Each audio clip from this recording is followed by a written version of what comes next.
सब लोग अपने फेसबुक में ये लिखना अपनी फोटो लगाकर कि मैं गणेश गोदियाल का स्टार प्रचारक, ये है मेरे स्टार प्रचारक। प्रधानमंत्री मोदी की दूसरी रैली होने वाली है, कांग्रेस के बड़े नेता कब देहरादून पहुंच रहे हैं, फिर उत्तराखंड पहुंच रहे हैं? मैं उत्तराखंड की जनता पर मुझे विश्वास है, कांग्रेस के बड़े नेता भी आएंगे, उन पर विश्वास है। बाकी विपक्ष के लोग क्या कर रहे हैं मैं फिलहाल इसे देखने की स्थिति में नहीं हूँ। मैं अपने काम पर लगा हूँ। कर्मण्ये वाधिकारस्ते माँ फलेषु कदाचन, ये मेरा काम कर्म करना है और फल देना जनता जनार्दन का काम है, परमेश्वर का काम है। कितने आश्वस्त लग रहे हैं सर जीत को लेकर? पूरी तरह आश्वस्त हूँ कि यहाँ की जनता के आशीर्वाद से गणेश गोदियाल निश्चित रूप में यहाँ से लोगों के आशीर्वाद के साथ संसद में प्रवेश करने वाला है। मैं जनता से एक एक पाई मांग रहा हूँ, एक एक रुपया मांग रहा हूँ, और उस एक एक रुपये को मांगने के बाद आज तक मेरे उस बैंक खाते में जिससे मैं चुनाव लड़ रहा हूँ 25 लाख रुपए आए हैं। ये मेरे लिए बड़ी बात है। मैं उसी के आधार पर चुनाव लड़ रहा हूँ, जनता के समर्थन से, जनता के सहयोग से चुनाव लड़ रहा हूँ। भारतीय जनता पार्टी के आरोपों से मुझे कोई फर्क नहीं पड़ता। भाजपा प्रत्याशी का कहना है कि मैं मैं की राजनीति में नहीं पढ़ना चाहते हैं, हमको तो सिर्फ गढ़वाल का विकास करना है। हम कहाँ चाहते हैं कि तू मैं की राजनीति में पढ़ें? वो आएँ और बताएं कि गढ़वाल के विकास के लिए उन्होंने अब तक 6 साल के अपने सांसद रहते हुए क्या किया, वो बताएं ना। उस बात को बताने के लिए तैयार नहीं है। तो अगर उस बात को न बता रहे हो तो क्या उनसे प्रश्न भी न पूछे जाएं? और प्रश्न पूछे जाएं तो तू मैं की राजनीति बताते हैं। मैं आपको बताना चाहता हूं, अभी एक वक्ता ने यहां पर कहा कि इसी रुद्रप्रयाग जिले में केदारनाथ में चंद्रनगर में कहीं उनको रात को रहने का उनका कार्यक्रम था, और जब वो वहां गए रहने के लिए उन्होंने देखा कि यहाँ इंतज़ाम उतने 5 स्टार इंतज़ाम नहीं है, तो रहने के लिए किसी महंगे होटल में यहाँ से 50 किलोमीटर दूर गए। तो ये अगर राजनीति में बोला जाएगा तो ये आरोप है, तू मैं नहीं है।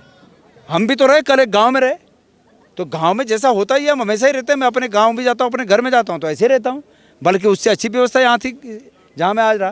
तो बात ये है कि भाई वो इधर उधर की बात ना करें, ये बताएं कि कारवां क्यों लूटा, ये बताएं कि अंकिता भंडारी के केस में जब उनकी उपस्थिति दर्ज की जानी थी, लोग अपेक्षा कर रहे थे, वो कहाँ गुल थे। जब जोशीमठ में आपदा आई वो कहाँ गुल थे, जब रैणी में आपदा आई वो कहाँ गुल थे। तो ये तमाम मामलों में जब अग्निवीर योजना लागू हुई वो इस प्रदेश के युवाओं के साथ खड़े क्यों नहीं हुए, ये पूछा जा रहा है उनसे। इस पे बात करें। ये पूछा जाना तू मैं की राजनीति है, ये पूछा जाना तू मैं की राजनीति नहीं है। चूँकि वो भारत में लोकसभा सदस्यता के चुनाव में, लोकसभा सदस्य बनने के चुनाव में खड़े हैं, तो पहले से वो सांसद रहे हैं, तो उनसे प्रश्न पूछे जाएंगे। प्रश्न पूछा जा रहा है तो तू मैं के एक ही बात बोलनी आई उनको कि तू मैं की राजनीति नहीं होनी चाहिए। और नहीं होनी चाहिए तो आओ ना, मैंने तो चुनौती दिया, आओ बात करो, एक मंच पे बात करें, मीडिया रहे, जनता के लोग रहें, तुमसे भी पूछें, हमसे भी पूछें, हम जवाब दें। तो वहाँ नहीं आ रहे हैं, बस एक रट लगाइए तू मैं क्या तू मैं। स्टार प्रचार वो और शुरू होने वाली है। वो भी होगा, समय आते आते सब होता है, उनके भी आएंगे। हमारे तो स्टार प्रचारक है, जो आप मेरे अगल बगल देख रहे हैं, ये सब मेरे स्टार प्रचारक हैं। अरे भाई